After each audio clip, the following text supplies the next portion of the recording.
আপনাদের আমাদের আত্মার আত্মীয় পরমাত্ম অধীর চৌধুরী মঞ্চে উপবিষ্ট হয়ে গেছেন। আপনারা বসে পড়ুন, আর কিছুক্ষণের মধ্যে মূল্যবান বক্তব্য রাখবেন। যে কথা বলে আমি শেষ করতে চাইছি, বন্ধু দাদা ভাই, আর আমাদের কোনো ভয় নেই। মনে রাখবেন ওরা একটা একত্র করছে। আপনাদের একটা কথা বলে যায়, কুরুক্ষেত্রের যুদ্ধ হয়েছিল বন্ধু, কুরুক্ষেত্রের লক্ষ লক্ষ সৈন্য ছিল, অর্জুন না ছিল 5 ভাই। আজকে আমাদের তাই অর্জুন হতে হবে, বীরবাদন হতে হবে, হতে হবে।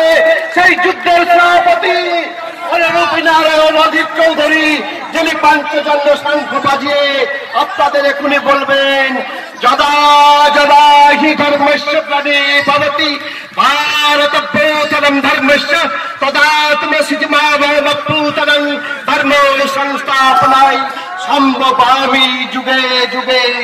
আজকে অধীর চৌধুরী শুধু নেতা নন, আমাদের আত্মার সঙ্গে আত্মীয়, পরম আত্মীয়।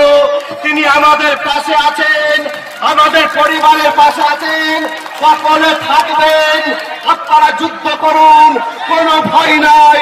আপনারা আশীর্বাদ করে অধীর চৌধুরীকে দিল্লির পার্লামেন্টে পাঠান।